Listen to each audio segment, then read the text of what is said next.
En la cámara. Qué bárbaro, no, hombre, qué. Oye, esto se transmite directamente a Eslovenia. Morras ahí. El estar loca.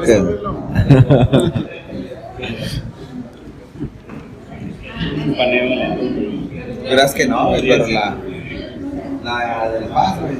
Muchas japonesitas están. ¡Ah, FASA!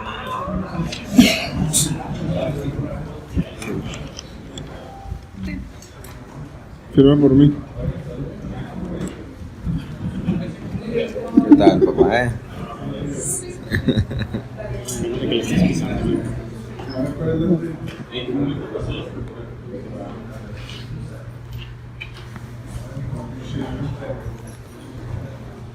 Me voy a necesitar en algún momento que hables en japonés, güey. ¿Sí se puede?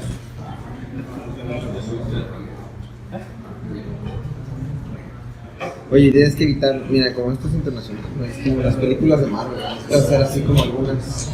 No puedes, no hables del gobierno chino, por favor. Si en algún momento de tu exposición, de tu plática ibas a mencionar las políticas chinas.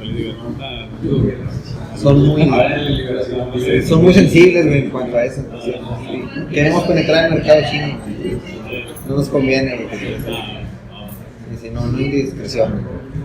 Si puedes en algún momento ponerte así como un pin de la bandera de China.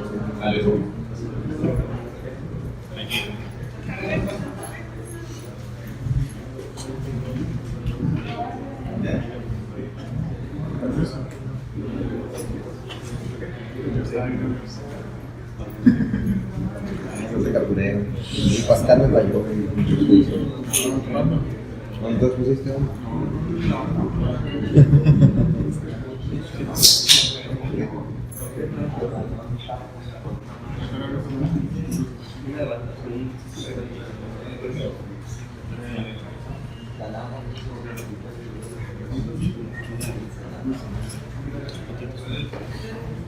Bueno, buenos días. Mi nombre es Jorge Rodríguez Romero. Mi asesor para esta exposición fue el doctor Martínez. Y mi tema del día de hoy es cirrosis hepática. Sí es etiología, diagnóstico y tratamiento, más unas cositas que le puse para complementar la exposición y entender un poquito más otros datos de lo que sí se trata el tema. Okay. Para llegar a esto, pues primero vamos a definir qué es cirrosis hepática. Vamos a tratar algo de epidemiología, no solamente en México, sino en otros países, para comprender más o menos dónde estamos respecto a esta enfermedad. Vamos a manejar la patogenia de la enfermedad, porque causa algunas de las complicaciones más comunes de la enfermedad que vamos a explicar al final. Vamos a clasificar la enfermedad, hay varias maneras de clasificarlas, pero puse las más prácticas para el trabajo del internista. Etiología, tiene muchas etiologías la cirrosis hepática. Puse creo que casi todas, o las más relevantes por lo menos para nosotros. El diagnóstico, curiosamente esta enfermedad no tiene un bote estándar más que la biopsia, pero se basa en muchos estudios para diagnosticarse tal cual. En la clínica, la vida real no se diagnostica solamente con la biopsia porque es lo más invasivo, entonces se toman varias cosas para diagnosticarlo, por eso está un poquito extenso esa sección.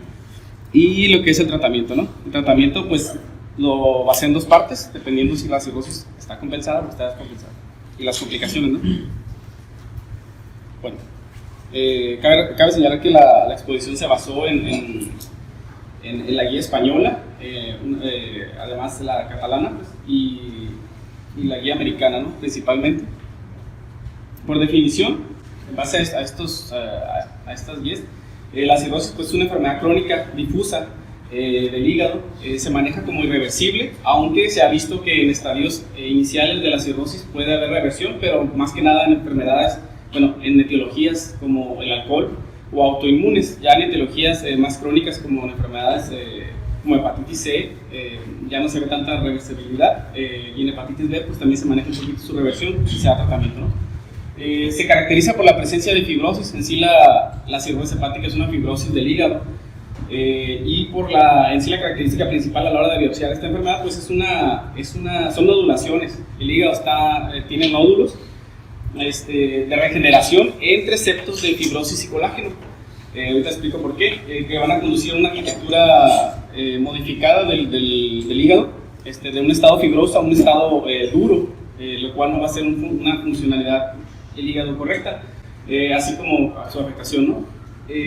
Previamente se manejaba como micronodular o macronodular la cirrosis hepática, y actualmente ya no se maneja así porque ellos lo manejaron como menos de 3 milímetros micronodular, mayor de 3 milímetros macronodular, para tratar de diagnosticar la etiología, más que nada, pero ya se vio que generalmente la cirrosis empieza como micronodular y termina como macronodular, entonces no, por eso se retiró ese concepto antiguo.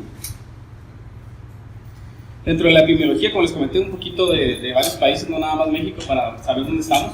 Se estima pues 800,000 muertes anuales en todo el mundo.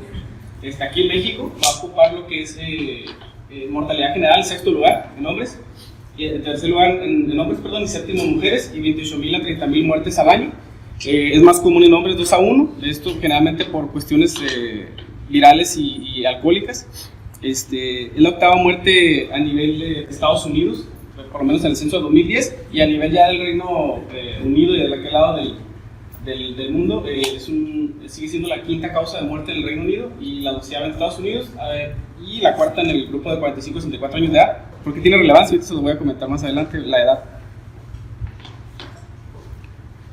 Bueno, la patogenia, a fin de cuentas, tiene que haber un agente agresivo sobre el hígado de manera crónica para que poco a poco vaya respondiendo. El hígado tiene mucha capacidad de regeneración, sin embargo, cuando el agente no es retirado, el agente que causa la inflamación, esto provoca que los hepatocitos tengan una necrosis, de manera así más práctica, ¿no? Lo que son los hepatocitos, pues ahí los puse con carita triste, son los que se van a afectar en la cirrosis hepática. Lo que es abajo son las células de stellate, que son las que se encargan en sí de la vitamina A, ¿cómo se dice? Del acumular la vitamina A, y abajo está la vena portal y está la arteria hepática en el espacio sinusoidal, lo que van a hacer la arteria porta, ¿no? Lo que va a pasar aquí es que los hepatocitos, al estar inflamados de manera crónica, estas células que están en el espacio perisinusoidal, lo que son las stellate cells, van a producir fibrosis y colágeno. Esta fibrosis y colágeno poco a poco va a ir aumentando su tamaño. Lo que es color azulito son las células que les comento, van aumentando su tamaño y va a disminuir el espacio que tiene ahora sí la vena portal y la arteria hepática, produciendo aumento de la presión portal.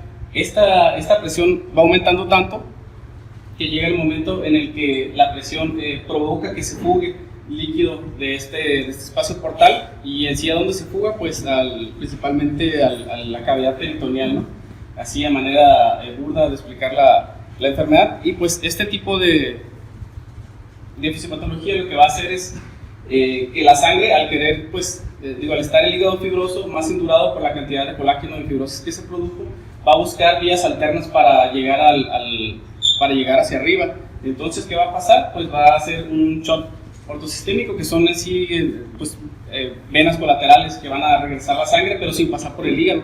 Entonces, esta sangre que no pasa por el hígado, pues ya está en sí contaminada, no está purificada y trae toxinas que pues más adelante van a causar otras complicaciones. Todo esto en general causa una disminución primero una vasodilatación generalizada, que la vasodilatación generalizada nos va a causar una disminución del flujo total corporal. Esta disminución del flujo nos va a hacer que se active el sistema renina-angiotensina-aldosterona, reteniendo sal y sodio. Inicialmente no va a haber modificaciones y no se va a producir ascitis, pero estos mecanismos contrarreguladores poco a poco van bajando. ¿Y qué pasa? Después ya no compensan y se empieza a retener agua junto con el líquido linfático, y afectación en la hormona antidiurética, se retiene esta agua y empieza a ver ya el primer signo, bueno, no el primer signo, pero el más común de la cirrosis, que es la ascitis, seguido de la encefalopatía.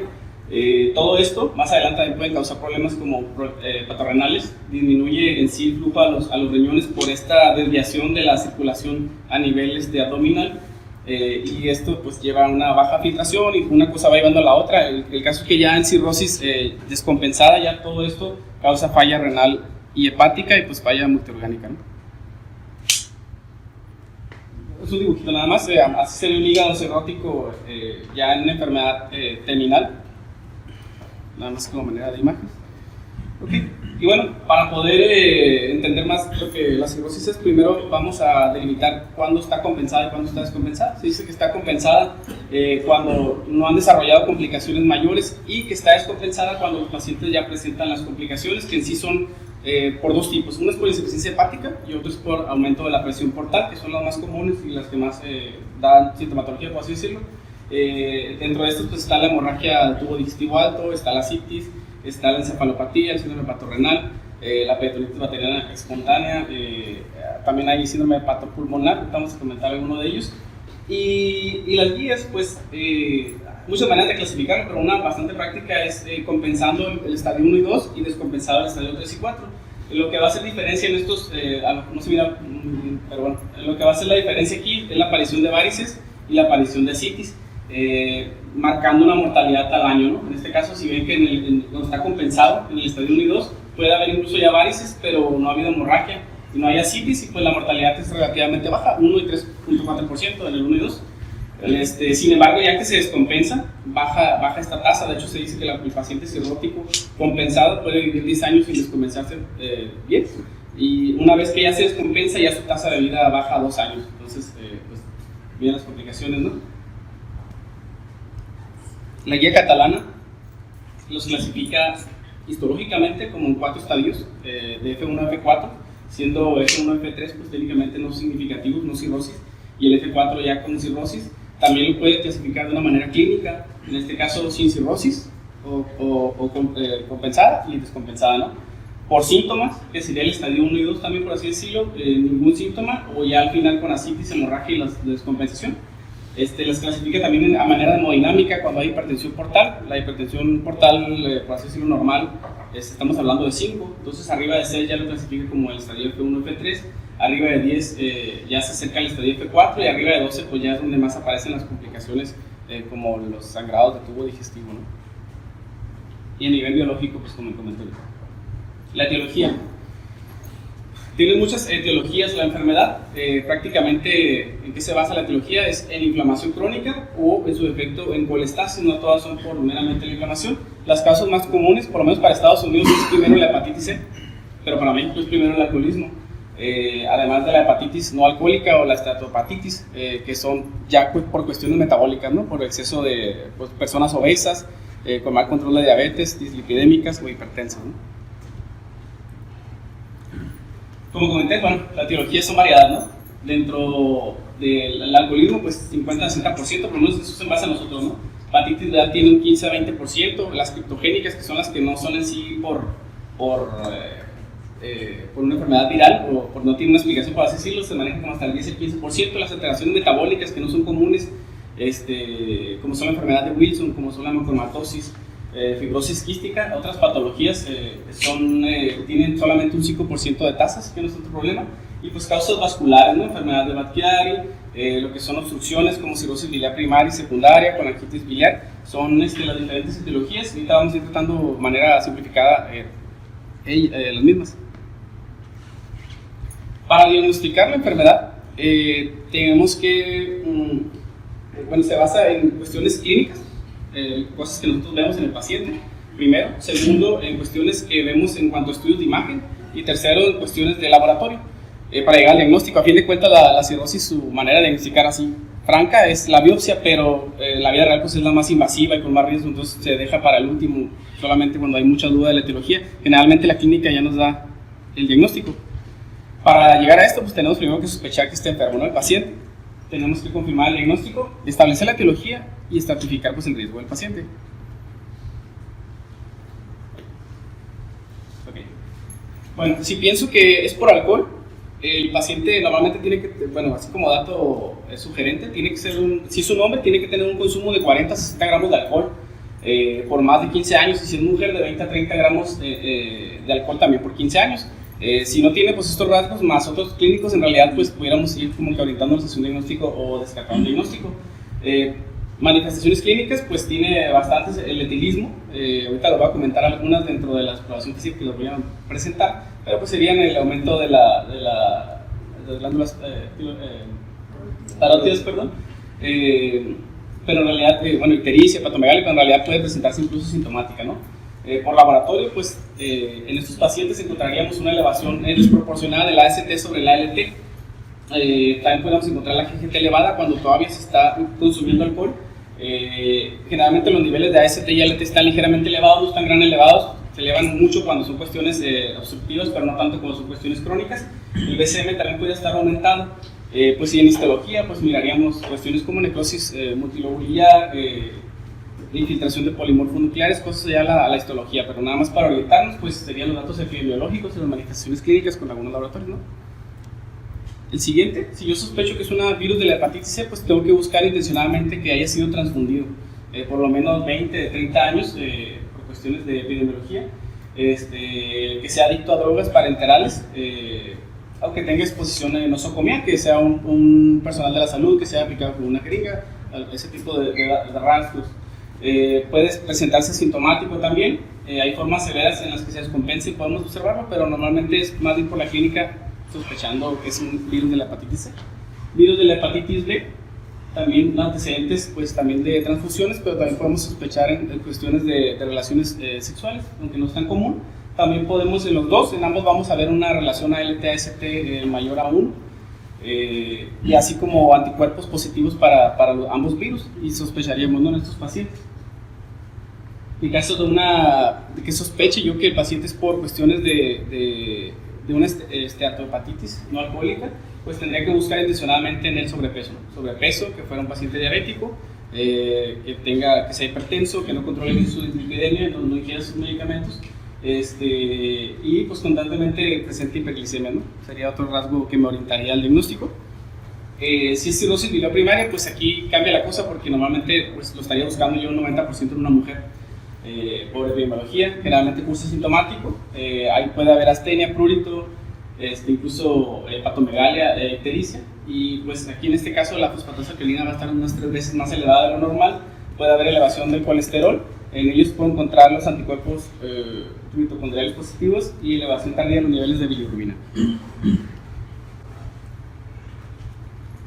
En la colangitis esclerosante primaria, pues sí cambia, y es lo opuesto, es predominantemente en el varón, un 90%. Puede haber coexistencia con una enfermedad como el Crohn o el CLUSI, se relaciona. Y las manifestaciones clínicas pues son malabsorción más que nada, estatorrea, de vitaminas liposolubles, osteopenia, prurito. ¿Y qué voy a encontrar en los laboratorios? Puedo encontrar incluso elevación de la fosfatasa y la GGT, puedo encontrar también mitocondriales elevados, puedo encontrar IgM elevados, y también nos van a orientar hacia el diagnóstico, ¿no? Como les comenté, pues son muchas las patologías, ¿no? La hepatitis autoinmune también pues predomina en la mujer, pero también puede haber coexistencia con otros fenómenos como lupus, otros fenómenos autoinmunes ya conocidos, artritis reumatoide. Puede haber episodios fluctuantes de la enfermedad, comentada en su historia clínica, y también pues es otra de las etiologías que pueden causar cirrosis. La enfermedad de Wilson, generalmente pacientes, la media es 23-34 años, pero puede ser menor de 45 años, con historia familiar. Esos pacientes pues tienen cerebroplasmina por debajo de 20 miligramos por decilitro, tienen síntomas en sí extrapiramidales, clásico anillo de Kaiser-Fleischer, y pueden generar hepatitis fulminante, pero esto más que nada pues, se sospecha por clínica y por herencia familiar, ¿no? Algún otro caso ahí mismo. Y el déficit de alfa-1 antitripsina es el clásico paciente que nunca ha fumado o nunca ha tomado y sin embargo desarrolla enfermedad pulmonar o desarrolla hepatopatía. Esto es más común en adultos con enfermedad que ya tienen EPOC o en niños, ¿no? Y lo vamos a detectar con un paciente así que no fuma y que de repente llega con enfisema pulmonar o con glomerulonephritis membrano proliferativa. Ahorita resumida, la por imagen. Manifestaciones clínicas, pues para el diagnóstico nos basamos en los síntomas del paciente. Generalmente siempre son síntomas ambiguos, debilidad, astenia, dinamia, puede haber incluso prurito, pero ninguno es así muy sugestivo de la enfermedad. Sin embargo, ya en conjunto pues nos van a dar el diagnóstico, o nos van a orientar mucho el diagnóstico. El examen clínico, pues muchos de los datos que ahorita los voy a poner en imagen, y pues pruebas de laboratorio y pruebas de imagen. Por ejemplo, en cabeza y cuello se puede presentar el hedor hepático. El hedor hepático nos habla de una hipertensión portal severa, ya con un portosistémico. En este caso, lo que son las toxinas de dimetilsulfiro, ya no cruzan lo que es el hígado, entonces pasan a la circulación, pasan por el pulmón sin ser filtradas, entonces da este olor, es un olor como irritante, entre dulce y irritante, así refiere la literatura. y se ven en los pacientes, pero en los pacientes con cirrosis hepática ya avanzada, ¿no? La hipertrofia de las parótidas, esto generalmente se ve, pero en cuestiones en 2/3 de pacientes, pero con cirrosis hepática debida al alcohol. Es una hipertrofia por grasa y por edema de las glándulas, se ve en las parótidas, también se puede ver en los lagrimales. Generalmente nos habla de un paciente pues, con etilismo crónico, ¿no? Otro rasgo que podemos encontrar a nivel de cara pues, es la ictericia. En este caso, para que nos llegue a piel, estaríamos hablando de 2 a 3 gramos de aumento de bilirubinas para que nos diera esa imagen en escleras, ¿no? En cuanto a pecho, podríamos encontrar en los pacientes telangiectasias. Las telangiectasias en sí es una arteriola principal pulsante con vasos colaterales, bueno, vasos chiquitos saliendo del pulso central. Generalmente no son patognomónicos de la enfermedad por cirrosis. Lo podemos encontrar incluso en pacientes completamente sanos o en embarazadas. Generalmente se relaciona a una alteración de las hormonas sexuales. Generalmente es estradiol, testosterona libre. La cantidad de telangiectasias que tengamos eso sí es más patognomónico. Normalmente se dice que abajo de 3 no se pudiera considerar como que es por cirrosis, y arriba de 3 pues ya nos habla bastante de una correlación con cirrosis hepática, y también la cantidad que tiene nos habla del pronóstico. Un paciente que tiene, por ejemplo, 10-15, pues es un paciente más afectado por la cuestión de la cirrosis. Otro rasgo común en 2/3 de los pacientes con cirrosis hepática es la ginecomastia.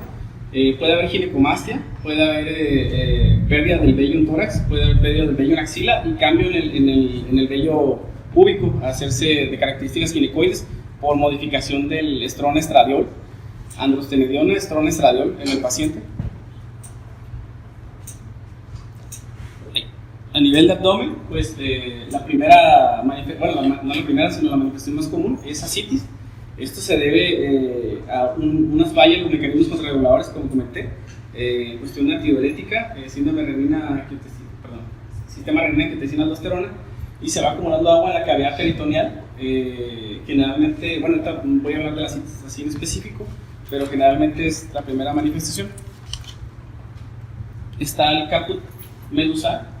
En este caso las venas periumbilicales están cerradas ya en el paciente una vez que pues, pasa la etapa de la perinatal. Sin embargo, en estos pacientes por el aumento de la presión se abren nuevamente estas venas periumbilicales y dan esta imagen como de una medusa alrededor del ombligo. No es patognomónico tampoco de la enfermedad, puede ser también visto en síndrome de vena cava superior e inferior, pero sí se relaciona bastante con cirrosis hepática.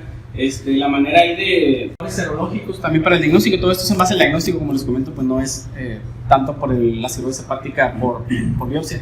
Hay directos y hay indirectos. Generalmente ya de manera práctica se usan ambos, se usan unos, ya hay marcadores serológicos que vienen en conjunto, como es el FibroSure, como es el hepatoscore, que se lo voy a presentar más adelante, donde se mezclan ambos de estos directos e indirectos, y pues, las combinaciones pues, más estudiadas en sí, ahorita vamos a ver, son el APRI, el FibroTest, el FibroSure y el hepascore. Okay. Son indirectos en sí la mayoría. Estos son los que le comentaba, el FibroTest, generalmente originado en Francia. Se usa más en hepatitis virales y no tóxicas, esteatohepatitis, y utiliza lo que es la aptoglobulina, la bilirrubina 1, la poliproproteinuria, la A2 macroglobulina y la edad y el sexo del paciente, que no lo puse ahí, pero sí también lo usa. El hepascore, edad, sexo, macroglobulina, hialuronato, bilirrubina y gamma-glutamina. El FibroSpec, que este es el que se usa principalmente en Estados Unidos, que se mide, lo usan más para medir la cirrosis por hepatitis viral tipo C. Y el Fibromet, que utiliza plaquetas tipo de protomina, macroglobulina, ST, hialurona, edad y urea, que se usa en hepatitis virales también y en la no esteatohepatitis, pero pues, es más en Francia, ¿no? Únicamente nosotros nos conviene usar lo que es el APRI, que es la elevación de la ST, y entre el recuento de plaquetas por 100. Es una manera práctica de estratificar de determinar la cirrosis en pacientes con hepatitis C, VIH, y pues no se usa tanto para la alcohólica, pero también se puede utilizar. Y también podemos ver lo que es la relación ALT-AST, puse la tablita ahí más o menos del APRI, cómo lo utilizamos. En un paciente que esta relación nos sale de 0.3, pues es una cirrosis poco probable, ¿no? Con un paciente que ya tiene un APRI de 1.5 y menor de 2, pues probablemente es significativa. Y si ya tiene un APRI arriba de 2, pues estaríamos hablando de una cirrosis muy probable. Y pues, como les comenté, pues una relación entre AST y el recuento de plaquetas por sí, pues es bastante práctico para realizar.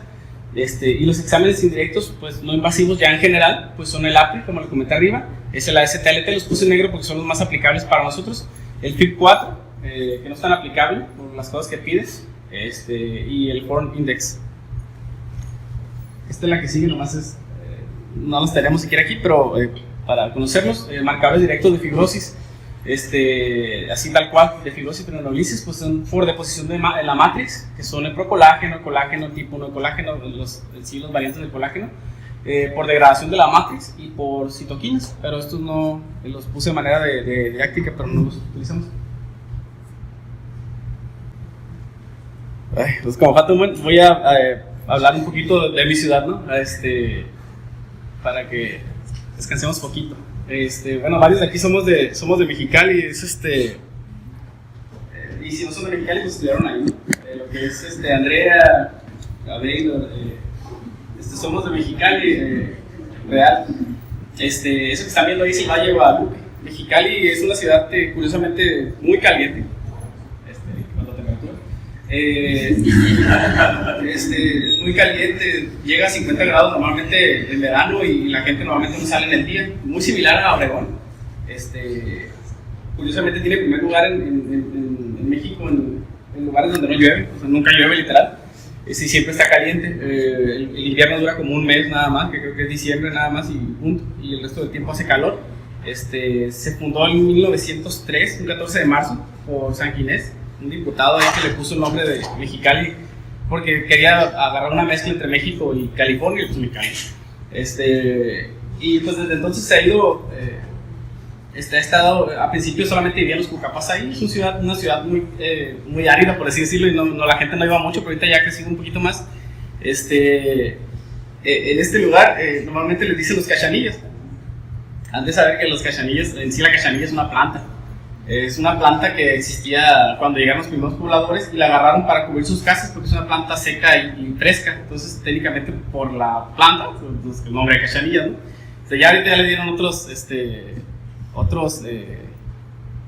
como otras ideas al cachanilla ya de más masculino y los cachanillas, ¿no? Pero en realidad pues, era una planta, ¿no? Que cubría las casas. Entonces, el Valle de Guadalupe, una de las cosas que hay que visitar en Mexicali, está como a 20 minutos de Mexicali, 30, si vas despacito. Son aguas termales, son lugares para visitar bastante relajantes. No hay mucho así en Mexicali, pero pues les pongo lo más relevante. La arriba es el bosque de la ciudad, técnicamente es la laguna de aquí, nada más que con animales alrededor. Para observar, no hay leones, hay muchas cosas que observar. Puedes andar en el agua en canoas y varias cositas. Está un poquito más grande, pero prácticamente es la laguna. Del lado derecho está lo que es la Rumorosa. La Rumorosa pues conecta lo que es Mexicali con las otras ciudades de Baja California, que Mexicali se da por visitar mucho las otras ciudades porque pues no hay mucho que hacer en Mexicali, entonces te vas a Tecate, te vas a Tijuana, Ensenada de visita y agarras la Rumorosa, entonces también es bastante paradisíaca. Del lado izquierdo es el Museo Sol del Niño, es un museo interactivo que de ley lo visitan todos los niños en Mexicali porque las primarias te llevan de ley en la infancia. También tiene bastantes juegos, está divertido, pues también para adultos, tiene cositas para adultos. Y la Plaza de la Cachanilla, pues, es la plaza más grande que hay en Mexicali, la más antigua. Técnicamente es una versión aquí de la Plaza Sendero, nada más que en manera de cuadrado. También está bastante suave. Pues, hay mejores plazas, pero es la principal, la más grande. El Palacio de Gobierno. Y un Mexicali pues, ya conocido por el calorón, ¿no? Okay. Bueno, ya un poquito de relax. Bueno, siguiendo con el diagnóstico, hay que establecer la etiología. Estas dos diapositivas las comenté técnicamente al principio. Pues no lo voy a ya dar mucho auge, porque es lo de, por ejemplo, enfermedad alcohólica, pues historia de abuso de alcohol, STL de maduro. Ya lo comenté ahorita al principio, no le voy a dar mucho auge, pero lo puse porque es parte de todavía establecer la etiología. Ya una vez que establecimos la etiología, hay que establecer las etapas de la fibrosis en la que está. Hay etapas fibróticas por histología, que sería la puntuación de Nodel, que es un índice de actividad histológica, la puntuación de Metavir y el puntaje de Chak modificado, que son para ver la cuestión histológica, ¿no? La actividad histológica es una tabla que utiliza lo que es la necrosis periportal y opuente y la generación entre los lóbulos y la necrosis focal y la inflamación portal y fibrosis para determinar el grado. Oscila entre 0 y 22 puntos, con puntuaciones más altas que presentan la enfermedad más avanzada. Y pues también se usa para cuestiones de cuando das tratamiento en enfermedades antivirales como hepatitis B, ¿no? Si hay una disminución en esta puntuación, pues corresponde a una mejoría histológica y por ende una mejoría de la enfermedad. Está también lo que es la siguiente puntuación, no es la misma, lo voy a resumir. El Metavir, perdón, este es más simple que el anterior, es una clasificación semi-cuantitativa que va a consistir en puntuación de la actividad y una puntuación de la fibrosis, nada más estas dos cosas. Está específicamente diseñado para para cirrosis por hepatitis C. Le dan sin actividad un A0, con actividad leve A2, actividad moderada A3 y así sucesivamente, ¿no? Y esta pues es un poquito más práctica, es en sí la que utilicé en la imagen de cuando empecé mi exposición, si se fijan. Portales insertos, focos septos de F0 a F4, ¿no? Es el Metavir, el que usa la Asociación Catalana. Y también está el puntaje de Ishak, que mide la fibrosis en 6 etapas. Y pues permite documentar de una mejor manera que el Metavir, que solamente tiene 4 etapas. Sin embargo, pues usa lo mismo, literal, necroinflamación y por separado, pero esto es nada más para ser un poquito más específico que el anterior, pero funciona igual nada más que en más etapas, ¿no?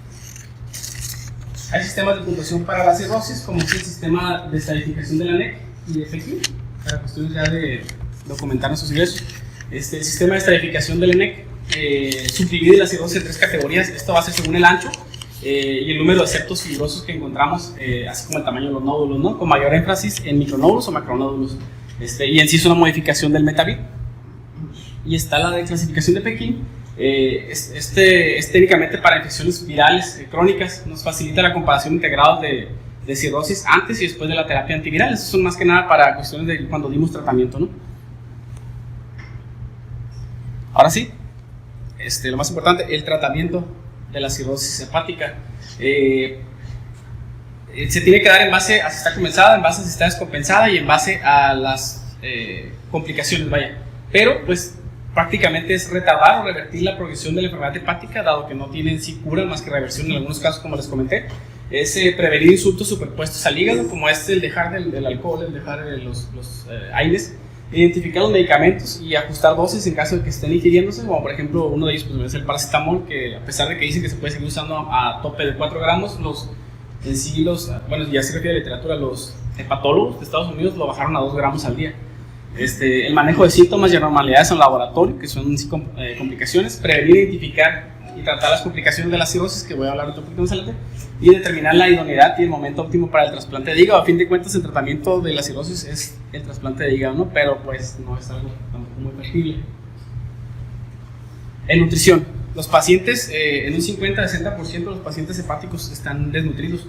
Se habla que en ellos tenemos que dar unas proteínas de 1.2 a 1.5 gramos por kilogramo de peso, contrario a lo que se pensaba, porque son pacientes con estados hipermetabólicos, hipercatabólicos también, en el cual la pérdida de proteínas es intensa, entonces hay que aumentar la cantidad de proteínas en estos pacientes, y se ha visto que aumentar la cantidad de proteínas aumenta el nitrógeno también y la pérdida muscular, y en sí mejora incluso cuestiones como la encefalopatía hepática.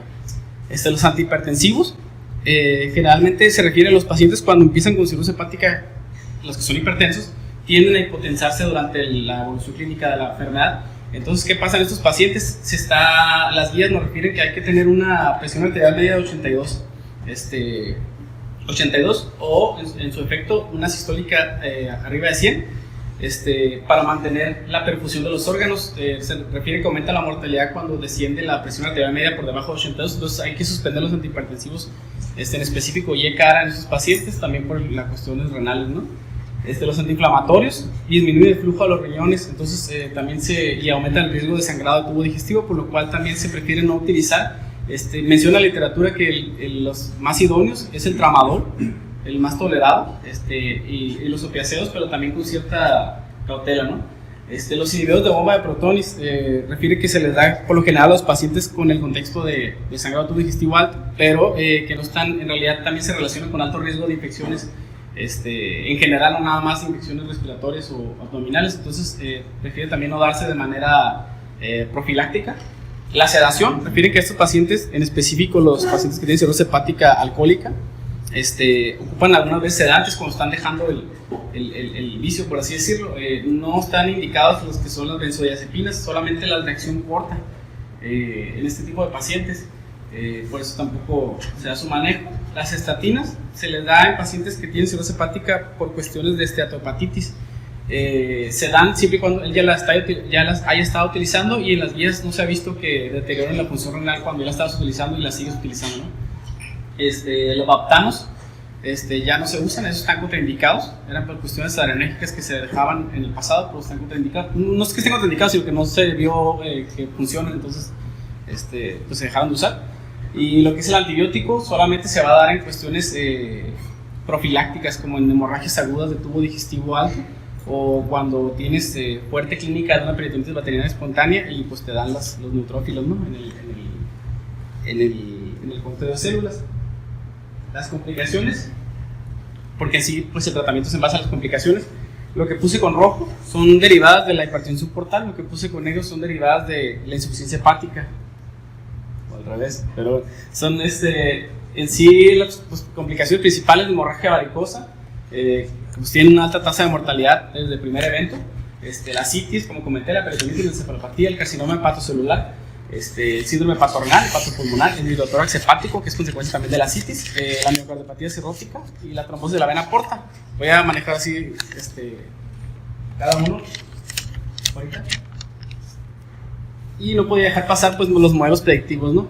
En la enfermedad utilizamos a manera práctica generalmente lo que es el Child-Pugh Score, que nos va a medir lo que es el BATEA, ¿no? Lo que es la bilirrubina, la citis, la albúmina, los tiempos en 3 estadios en A, B y C, marcando la mortalidad en cada uno de ellos. Y está también el MELD, que es por End-Stage Liver Disease, que es para enfermedades crónicas.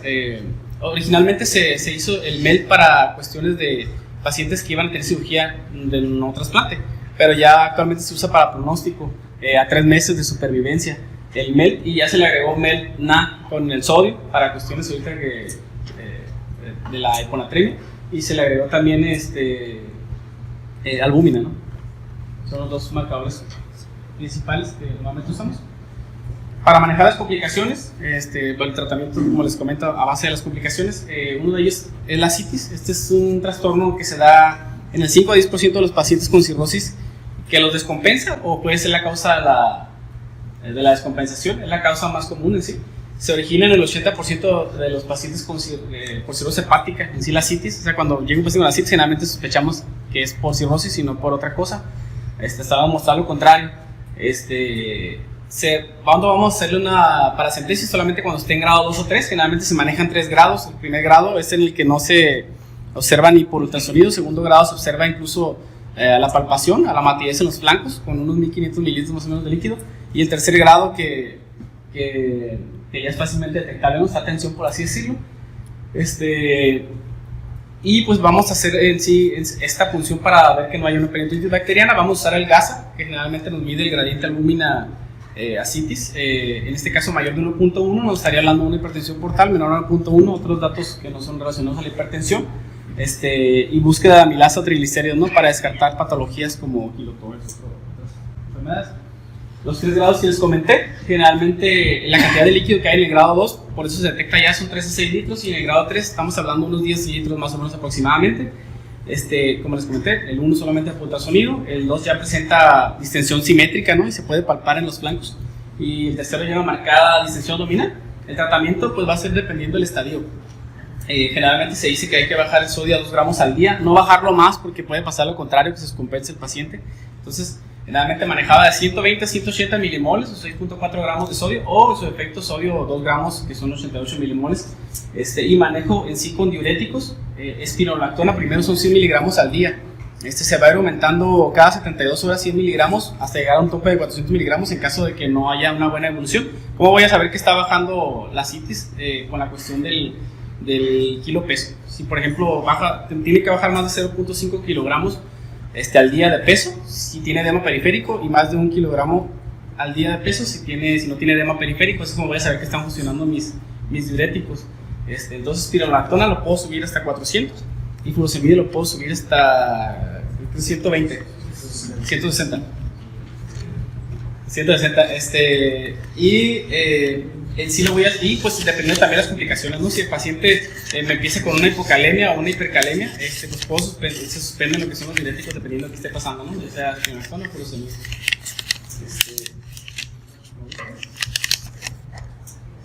¿Cómo lo voy a diagnosticar? La ascitis en sí por el peso corporal, midiéndolo diariamente, el perímetro abdominal, examen físico, por supuesto la matidez en los flancos o la matidez cambiante, principalmente, como les comenté, se aprecia más o menos con unos 1500 de líquido cavidad peritoneal, y los estudios de imagen, ¿no? ¿En quién está contraindicado? Pues en pacientes que no cooperan, si no se deja, la punción no la vamos a hacer. Infección de la piel funcional, que estén embarazadas, que tengan una coagulopatía severa. Generalmente menciona la literatura que hasta 19,000, 20,000 pesos, 20,000, hasta 20,000 de plaquetas puede ser tolerado sin necesidad de aplicar plasma fresco congelado, y que tenga severa distensión abdominal. Acá sacamos. Ascitis refractaria. Voy a decir que es refractaria cuando, con todo y las modificaciones de diuréticos y de sodio, haya de todos modos una resistencia, un mantenimiento. Generalmente tengo que darle por lo menos 2 semanas al manejo para decir que está siendo refractario. Y pues si no hay una ausencia de respuesta, que la pérdida de peso sea menor a 0.8 kilogramos en 4 días, pues se dice que no está funcionando, o que reaparezca en 4 semanas, ¿no? O que se le agreguen datos de encefalopatía, pues una ascitis refractaria. En la ascitis refractaria ya el tratamiento así es drenar.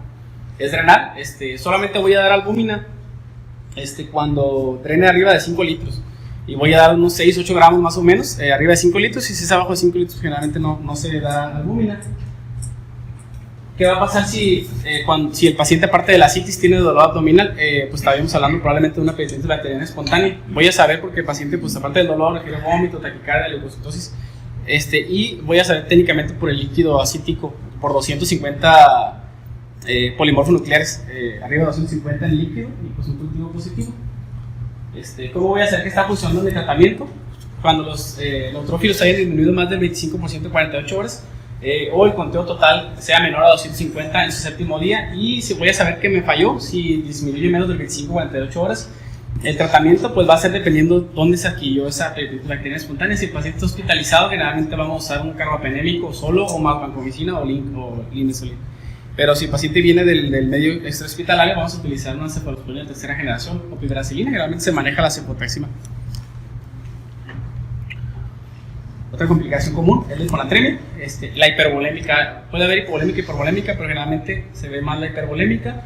Generalmente no está relacionada a la ascitis, curiosamente, ni al edema, y está causado por un balance negativo crónico. Esto es generalmente por el uso crónico de los diuréticos. Se asocia a una alta mortalidad y morbilidad posterior al trasplante, pero en sí tiene un pobre pronóstico, ¿no? O sea, el que tengas hiponatremia nos habla de algo. Las guías variaban un poquito, unas mencionaban abajo de 125, otras mencionaban abajo de 130, pero más o menos es el estándar.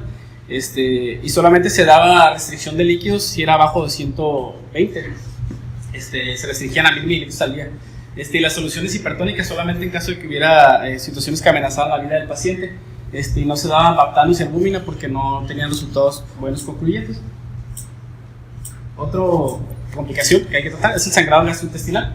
Esto es meramente por aumento de la presión portal. Generalmente arriba de 10 es cuando se dice que ya puede estar sangrando, este aumento de la presión. Se da en un child book generalmente un 42%, en un B y C un 72%.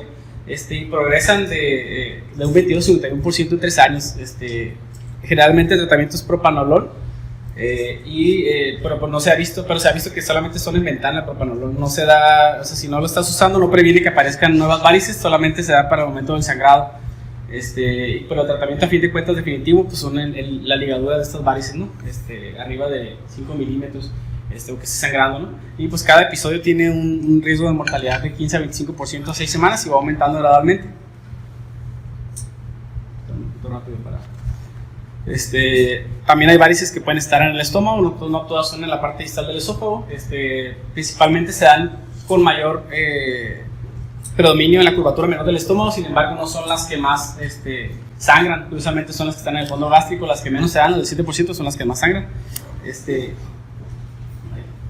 Prevención y tratamiento, pues beta bloqueadores usamos en ambos casos. Varices medianas grandes se tratarían con beta bloqueadores. Curiosamente menciona así la guía varices medianas y grandes, pero no especifica cuáles son medianas y grandes, porque solamente se manejaban menores de 5 mayores 5, pero bueno, así lo dice la guía. Prevención primaria con esofagogastroendoscopía para detectar varices de alto riesgo, en este caso que estén pues arriba de 5 milímetros, y pues está contraindicados estos beta bloqueadores en caso de que tengamos hipotensión, sangrado o activo o lesión renal aguda. Según la Asociación de Babeno 6 y la americana. Tenemos que usar los vasoconstrictores hasta 3 a 5 días posteriores al sangrado, lo que es la terlipresina o la vasopresina. Nos van a disminuir la mortalidad a 6 semanas. El ABC, pues primero, ¿no? La vía aérea. Endoscopía tiene que ser dentro de las primeras 12 horas, idealmente, y el antibiótico en caso de un sangrado agudo, generalmente se deja por 3 a 5 días. Y la terapia de rescate, pues la ligadura, ¿no? Estoy yendo un poquito rápido porque me faltan los varios. Encefalopatía hepática, bueno, es otra complicación que se va a tratar, se da en el 10 a 14% de los pacientes, porque la sangre, como pasa por un shock alrededor del hígado, así no va limpia la sangre, va intoxicada por amonio, entonces llega hacia el cerebro y empieza a causar estos problemas de apatía, irritabilidad, desinhibición. Primer ataque a los 5 años, generalmente se da en el 5 a 25% de los pacientes, se da más en descompensada, y el tratamiento definitivo pues es el TIPS, lo que es el shock yugular, o en su efecto el trasplante, ¿no? Porque no tiene una cura total. Y más que nada, pues prevención primaria y secundaria. Primaria puede ser por manitol o disacáridos que no sean absorbibles, abstinencia de alcohol, antivirales y adecuada nutrición. Y secundaria, pues ya cuando tiene el paciente, pues la lactulosa, generalmente estamos 30 mililitros o bueno, estamos buscando 2 o 3 evacuaciones al día. La rifamixina a dosis de 500 cada 12 horas. Dieta hiperproteica, fibra para aumentar la cantidad de evacuaciones, y transplantación fecal. El carcinoma hepatocelular es una complicación también común, es el sexto cáncer más común, más prevalente en el mundo, la tercera causa más frecuente de muerte por un cáncer. Se relaciona un 80% al virus en sí, la hepatitis B y C. La clínica generalmente se da cuando se descompensa o está sintomático, ¿no? O se detecta de manera incidental. El diagnóstico se da por el escrutinio común de la cirrosis, que es cada 6 meses, más detección de alfa-fetoproteína, aunque no es patognomónica totalmente. El mejor es el examen dual con realce, es un ataque, una resonancia magnética, ¿no? El tratamiento pues, puede ser ablación por radiofrecuencia si es menor de 13 centímetros y es una sola lesión, el hepatocarcinoma, o una resección si es menor de 2 centímetros, aunque no modifica la mortalidad. Y generalmente para hacer estos dos tratamientos requiere que no haya hipertensión portal, lo cual está medio complicado, o la quimioembolización transarterial. Y a conclusiones, bueno, fibrosis, más que nada hay que tratarla, hay que retirar el agente nocivo para el hígado. Puede regenerarse algo de esa parte del hígado, más no todo, pero pues puede ayudar, porque a fin de cuentas el tratamiento pues, del trasplante tampoco es algo muy viable. La regularización de la circulación portal y arterial se hace con el TIPS, pero también no tiene una alta tasa de solamente 72% se beneficia, refieren los pacientes, y pues como comenté, suprimir el factor etiológico. A grandes rasgos, ¿no?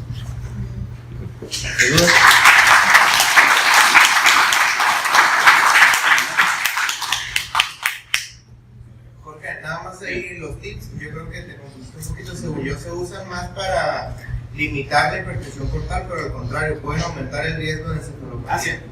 Okay. Porque sí. Yo creo que sí, porque... Y otra cosa, nada más, la guía europea del 2018 te menciona, por si alguna vez se encuentran, que la citis puedes empezar a tratarlo solo con espironolactona. Y te vas subiendo así. 100 cada 72 horas, ¿no? Ajá, la americana sí te dice que junto, pero la europea te dice, puedes hacer solo espiro y luego ya añadir la fibra, ¿no? Sí. Y nada más, pues, cuando tengamos un paciente con ascitis que ya hemos tenido en piso, es ver bien las metas, sobre todo de sodio, potasio y creatinina, porque tiene esas indicaciones, contraindicaciones, ¿no? De los diuréticos, para cuando las tengamos. Creatinina arriba de 1, urea arriba de 30. Sí, no, hay por cuestiones de tiempo, pues que a lo mejor no lo pusiste, pero digo, para todos cuando tengamos esa imagen. Y las metas de los metabloqueadores, que es la PAM que dijiste, y algunos te manejan una meta de frecuencia cardíaca de 50, 55, para ir titulando más o menos los metabloqueadores. Nada más.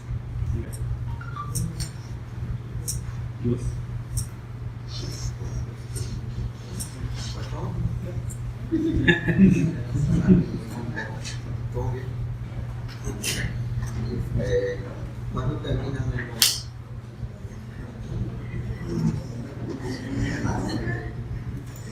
Sí te está tocando.